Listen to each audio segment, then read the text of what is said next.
आपको बता दूं कि सोमवती अमावस्या पर भी कम से कम 50,000 से अधिक लोग यहाँ स्नान करने आते हैं। सोमवती अमावस्या का अपना बहुत बड़ा महत्व है यहाँ पर। अस्थि विसर्जन और राख विसर्जन, अपने मृत परिजनों के अस्थियों को राख का विसर्जन करने के लिए दूर दराज के क्षेत्रों से लोग यहाँ आते हैं। चंबल के बीच में जाकर के उनका विसर्जन किया जाता है। देखिए ये बुर्ज आप सामने देख रहे हैं, इन बुर्जों का निर्माण मंदिर निर्माण होने के पहले हुआ है। और बुर्ज इसलिए बनाई गई थी कि मंदिर को चंबल के बाहों से प्रोटेक्ट किया जा सके। और आप जब बुर्ज को देखोगे तो आपको इसमें बहुत सारे मंदिर के स्टेचू, मूर्तियाँ अलग अलग आपको नजर आएंगी। तो ये मूर्तियाँ कहाँ से आई, इसके बारे में आपको बताना चाहता हूँ कि इस केशवराय जी के मंदिर के निर्माण से पूर्व ऐसा कहा जाता है कि चंबल के किनारे 10 अवतार के मंदिर थे। 10 अवतार के मतलब 10 अलग अलग। तो वो जब चंबल का कभी बाहो आया होगा तो मंदिर एक एक करके क्षीण हो गए। तो जब ये बुर्ज का जो निर्माण किया तो इस बुर्ज के निर्माण में उन्हीं मूर्तियों का या उन्हीं उसी मटेरियल का उपयोग किया गया। ये एक बड़ी जानकारी है। और बड़ी बात ये है कि 400 साल के बाद भी बुर्ज जैसी की जैसी है, बुर्जें बुजुर्ग नहीं हुई है, जैसी की जैसी है। और पानी के प्रोटेक्शन का मैंने जैसा आपको बताया कि वहाँ तक पानी आ जाता है ऊपर तक। ये आपने बहुत शानदार बात कही कि बुर्जें बुजुर्ग नहीं हुई है। जी हाँ। और इसके किनारे अगर आप और देखेंगे तो कुछ ऐसी मूर्तियाँ हैं जो समथिंग स्पेशल है। लेकिन इसका जो बुर्जें बनाई गई तो आप देखिए जब 300 फीट से ज़्यादा की ऊंचाई पर जाकर बेसमेंट बनाया, उसके बाद मंदिर का बेसमेंट बना, उसके बाद मंदिर बना। तो उस पुराने ज़माने में जबकि इतनी जो आर्किटेक्ट इंजीनियरिंग नहीं थी तो भी इतना भव्य मंदिर और उसकी नींव को इस तरह से बनाना तो एक इमेजिन मतलब अलग ही लगता है। मंदिर के किनारे, इसके बुर्ज के किनारे भी अपन चलते हैं, थोड़ा सा और देखते हैं। और फिर हम धर्मशालाएँ देखेंगे जहाँ भी एक शिलालेख लगा हुआ है धर्मशाला के निर्माण से संबंधित।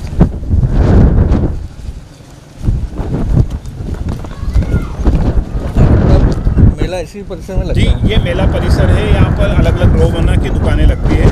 एक साइड बर्तनों की दुकानें होती है, बीच में जनरल मार्केट होता है, लास्ट में खाने पीने का मार्केट होता है। इस तरह से ये एक पूरा मार्केट यहाँ बनाया जाता है नगर पालिका के द्वारा। फिलहाल यहाँ पर सीसी भी करवा दी है। और इसके ये जो सामने जो चबूतरा दिख रहा है ये रानी जी के चबूतरे के नाम से प्रसिद्ध है। ये जो चबूतरा आप सफेद दिख रहा है रानी जी के चबूतरे के नाम से प्रसिद्ध है। कहा जाता है कि पूरी दरबार की जो महारानी थी उन्होंने यहाँ पर ये बनाया। पिछले 2 साल के जो कोरोना काल था उसके पहले जब चंबल में जो बाढ़ आई तो यहाँ ये जो लाल पत्थर देख रहे हैं नव निर्माण है। वसुंधरा जी की जो सेकंड कार्यकाल रहा उसमें यहाँ पर्यटन विकास के लिए 5 करोड़ रुपए के लगभग का बजट दिया गया था। लेकिन बजट के अंतर्गत जो छतरियाँ बनी वो चंबल का बहाव ही इतना आया कि सारी छतरियाँ डैमेज हो गई। तो ये जो लाल पत्थर जो है ये नई उसका है। और ये रानी जी का चबूतरा है, ये पुराना है जो आप देख रहे हैं वाइट कलर में रानी जी का चबूतरा है। हाँ, इस पर वॉशिंग की गई है और ये पुराना चबूतरा है। अच्छा, तो ये जो समाधियाँ बनी हुई है ये किस चीज़ की है? ये सब साधु संतों की, नागा साधुओं और संतों की समाधियाँ हैं। क्योंकि ये पूरा अरण्य से तथा चंबल के किनारे लोग साधना करते थे। तो साधना करने के बाद साधु संत समाधि लेते थे या उनकी मृत्यु हो जाती थी तो उनको समाधि दिलाई जाती थी। तो आप देख सकते हैं हर जो चबूतरा है उस पर किस तरह से बना हुआ है। और बूंदी के जो कई राजा रहे हैं जिन्होंने भी यहाँ पर आकर के पूजा अर्चना की या देह छोड़ी तो उन्होंने भी अपने पूर्वजों की सम्मति में चबूतरे निर्माण किए। ये सारे जो चबूतरे हैं इसीलिए बने हैं। अच्छा, वो घाटों के बारे में कुछ बताएंगे? हाँ, उधर चलते हुए देंगे ताकि चंबल नदी का नज़ारा भी हमें सुन सके। ये यहाँ से ही दिखा देंगे। यहाँ से ही नज़र आ जाएगा। यहाँ से दिखा देंगे उसको पूरा ताकि चंबल नदी के तट पर भी पूरी जानकारी मिल जाए दर्शकों को। लोग नहा रहे हैं यहाँ पे तो लगातार। जी, अभी ये जो गर्मी का समय है इसमें नेचुरल स्विमिंग पूल है। आसपास के सभी बच्चों को या परिवार के जो लोग आते हैं, बाहर के लोग भी वो यहाँ तैरना सीखते हैं। तो ये तैरने सीखने के लिए सबसे अच्छा पॉइंट है। ये जो सामने आप दिख रहे हैं, जो धर्मशालाएँ दिख रही है, ये विष्णु तीर्थ है। यही वो जगह है जहाँ पर भगवान केशव का प्राकट्य हुआ। अर्थात राजा रंतिदेव ने जब तपस्या करी और राजा रंतिदेव को भगवान ने स्वप्न में दर्शन दिए और कहा कि इस कार्तिक शुक्ल पूर्णिमा पर के अवसर पर मैं यहाँ पर 2 फूलों की डालियाँ बहाई जाएंगी और जहाँ पर वो रुकेंगी वहीं मेरे विग्रह 2 प्रकट होंगे। तो जो सामने आप जो जगह देख रहे हैं वही जगह है जहाँ भगवान का स्वयं प्राकट्य हुआ। भगवान केशव जी का और चारभुजा जी का। इसी को विष्णु तीर्थ कहते हैं। इसीलिए केशवराय पाटन में कार्तिक पूर्णिमा पर जब स्नान करने आते हैं तो सर्वाधिक अधिक लोग इसी विष्णु तीर्थ पर आते हैं। अन्य तीर्थों का, अन्य घाटों का भी महत्व है, लेकिन तीर्थ के नाम से जो घाट है वो यही है। और इधर जो हम देख रहे हैं ये भैरव घाट है।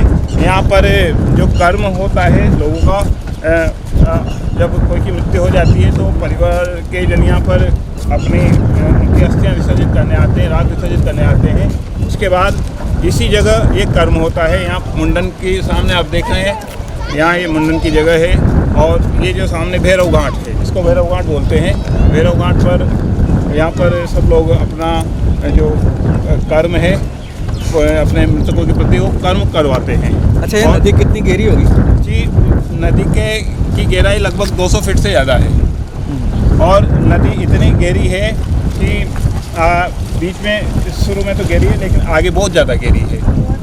सबसे बड़ी बात क्या है कि नदी में धार्मिकता बनी रहे, इसके लिए यहाँ पर लोग मछलियों को आटा भी डालते हैं और काफ़ी लोग यहाँ पर उससे संबंधित कर्म भी करते हैं। और ये जो आप सामने देख रहे हैं ये जैन मंदिर है, मुनि स्रोतनाथ का जैन मंदिर। अच्छा, मुनि स्रोतनाथ अतिशय क्षेत्र में ये आता है। अतिशय क्षेत्र के इस मंदिर का अपने आप में जैन धर्म का बड़ा महत्व है। यहाँ पर शनि अमावस्या का बड़ा महत्व है। शनि अमावस्या के समय लगभग 10 से 20 हज़ार लोग आसपास के पूरे देश के जो जैन हैं वो यहाँ आते हैं। ऐसा कहा जाता है कि शनि का जो कष्ट है वो मिटने के लिए जैन समाज के लोग भगवान मुनि स्रोतनाथ जी का दर्शन शनि अमावस्या पर करते हैं और दान करते हैं, ताकि जो शनि ग्रह है उसकी वो उनका जो प्रकोप है वो कम हो जाए। और सामने इधर मुक्ति तीर्थ है। उसके बाद अन्य दूसरे जो घाट हैं वो अपने अपने तीर्थ हैं। तीर्थ हैं। आगे बढ़ेंगे ताकि घाटों के बारे में बताते हुए ताकि यात्रा ही पूरी हो जाए। जी, पानी की लहरें आ रही हैं। पानी की लहरें आ रही है। आ जाता। ये पाप विमोचन तीर्थ है। यहाँ पर मुंडन वगैरह के कार्य होते हैं और बाहर से आने वाले लोग अपने जो पूर्वजों की राख वगैरह विसर्जित करने का कार्य भी करते हैं। चंबल के किनारे जो आगे का जो घाट है वो नाव घाट है। नाव घाट पर यहाँ जो प्राचीन काल से, अभी तो जब से नॉर्थन बाईपास की पुलिया बनी है तब से लोगों को इनकी जो आय का स्रोत है वो समाप्त हो गया है केवट समाज का। पहले जो पाटन से जो कोटा का जो सफ़र था, जो और सुगम सफ़र था और कम पैसे का सफ़र था, वो नाव का ही था। तो नाव के माध्यम से लोग इधर से उधर जाते थे। लेकिन वर्तमान में चूँकि नावें बंद हो चुकी है तो इन लोगों की रोजी रोटी का भी बहुत दिक्कत आ गई है। अब नावों की प्रासंगिकता बहुत कम समय की रह गई है। सामने जो आप देख रहे हैं वो उसको मुक्ति तीर्थ कहते हैं, जो 4 चबूतरे के नाम से भी जाना जाता है। वो भी प्राचीन समाधियाँ हैं संतों की। और उसके आगे मुक्ति तीर्थ है। मुक्ति तीर्थ के आगे राजराजेश्वर घाट है, उसके बीच में परशुराम घाट। ये सारे घाट जो यहाँ की स्मृति को बताते हैं कि पौराणिक पट्टनपुर माध्यम की पुस्तक में ऐसा बताया है कि चंबल के किनारे 12 प्रमुख घाट हैं और 12 प्रमुख घाटों की अपनी एक अलग कहानी है, अपना एक विशेष महत्व है। और इसी महत्व और विशेषता के कारण यहाँ पर स्नान का बड़ा महत्व है। मंदिर की प्राचीनता बाद में है, लेकिन चंबल का जो महत्व है पाप विमोचन के नाम से, क्योंकि हम परशुराम जो भगवान रहे वो सबसे पहले त्रेता द्वापर सभी युग में रहे, चिरंजीवी हैं। तो परशुराम जी ने जब इस यहाँ पर पाप विमोचन की जो महत्ता को बताया है तो हम समझ सकते हैं कि चंबल का कितना महत्व उसमें रहा होगा। तो पाप विमोचन तीर्थ होने के कारण यहाँ पर स्नान की बड़ी महत्ता है। स्नान की बड़ी महत्ता। तो अच्छा, कभी ये नदी इतनी गहरी बहती है, यहाँ कभी दुर्घटनाएं वगैरह हुई हो? जैसा नहीं, ऐसा कुछ नहीं। ऐसा भगवान की कृपा है। और यहाँ प्रोटेक्शन भी है क्योंकि यहाँ की नावें अच्छी है। हाँ। तो ऐसा कुछ होता नहीं है यहाँ पर। और वैसे भी अब तो सरकार ने यहाँ पर इनको सारा नाव का तो काम भी बंद कर दिया। इनकी आजीविका पर बहुत असर पड़ा है। केवट समाज की आजीविका ही ख़त्म हो गई। पहले ये इनका इसी के माध्यम से इनका जीवन यापन होता था, लेकिन जब से पुलिया का निर्माण हुआ है और कई रास्ते बन गए तो इनको बड़ी दिक्कत आने लगी, तो रोजी रोटी पर बहुत संकट आ गया। अच्छा, साल भर में कितने लोग मंदिर आ जाते हैं दर्शन के लिए? देखिए, कार्तिक पूर्णिमा, अक्षय नवमी और सौम्यती अमावस्या सहित अन्य जो प्रमुख जो अपने जो तीर्थ हैं लगभग 3-4 लाख आदमी आ जाते हैं। 1 लाख का तो हमारा इसका कार्तिक पूर्णिमा का ही देता है, 1 से 1.25 लाख के बीच में। और इसके अलावा एक बात और बताऊं मैं आपको, पिछले सेशन में यहाँ पर एक बहुत बड़ी एक दुर्घटना हो गई थी। चंबल के किनारे ये जो बनी हुई है, वहाँ पर लैंड स्ट्राइक होने से एक कैजुअलिटी हो गई थी। एक ही परिवार के साथ जने उसमें एक्सपायर हो गए थे। अच्छा, तो अब क्या सरकार ने कुछ किया उस जगह को जी, सही फिलहाल करने तो के लिए? सरकार ने कुछ नहीं किया। देखिए आपके सामने जो आप देख रहे हैं प्रोटेक्ट वाल है, वैसी की वैसी टूटी पड़ी है, इसका ना पुनर्निर्माण हुआ है। हाँ, इतना जरूर है कि अभी सरकार एक माननीय ओम जी बिरला के माध्यम से जो 4-5 दिन पहले सिद्धार्थ जो महाजन हैं, जो लोकसभा सचिव, वो आए थे और उन्होंने कुछ प्रपोजल उनके साथ जो टीम आई थी बनाने का प्रयास किया है। तो हो सकता है प्रोटेक्ट वाल बन जाए तो इनको थोड़ा सा संरक्षण मिल जाए। अच्छा, यहाँ केशवरायपाटन कितनी बड़ी जगह है, मतलब कितने लोग हैं यहाँ पे? अबव जो यहाँ की जो आबादी है वो 25,000 के लगभग है। 25 वार्ड हैं नगर पालिका में, 25 वार्ड हैं। लेकिन विडम्बना ये है कि एक भी सरकारी कॉलेज नहीं है। अच्छा, यहाँ पे कोई सरकारी कॉलेज नहीं है। शुगर मिल है वो कई दशकों से बंद पड़ी है। जो आय का जो प्रमुख स्रोत था यहाँ का, जो मार्केट जो जिससे चलता था, ये रोजी रोटी जो यहाँ के लोगों की जो चलती थी व्यापार के हिसाब से, वो बंद पड़ी है शुगर मिल। केशवरायपाटन मंदिर का इतिहास, दर्शन और तमाम बातें आपको दिखाई गई। इसमें सबसे बड़ी बात यह है कि प्राचीन काल में महत्व में मंदिर का लोगों की आस्था है, हजारों लोग यहाँ पे आते हैं, लेकिन उसके बावजूद भी मंदिर के विशेष महत्व के बाद, मंदिर के विशेष दर्शनों के महत्व के बावजूद भी यहाँ की सुरक्षा व्यवस्थाओं को लेकर प्रशासन सजग नहीं है। उसका उदाहरण जीता जागता सामने दिखा है कि जो मंदिर को सुदृढ़ करती है वो रिटर्निंग वाल अभी बताई गई है।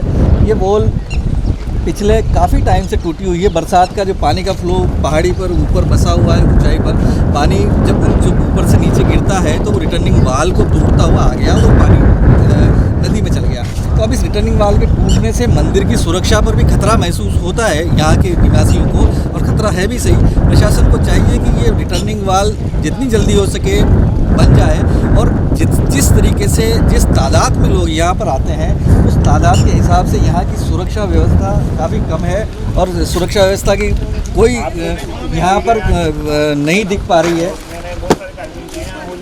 सुरक्षा व्यवस्थाएं कम है और सुरक्षा व्यवस्था के कमी की वजह से ही थोड़ी सी दुर्घटनाएं यहाँ पे हो जाती हैं। फिलहाल वापस हम चलते हैं कोटा की ओर।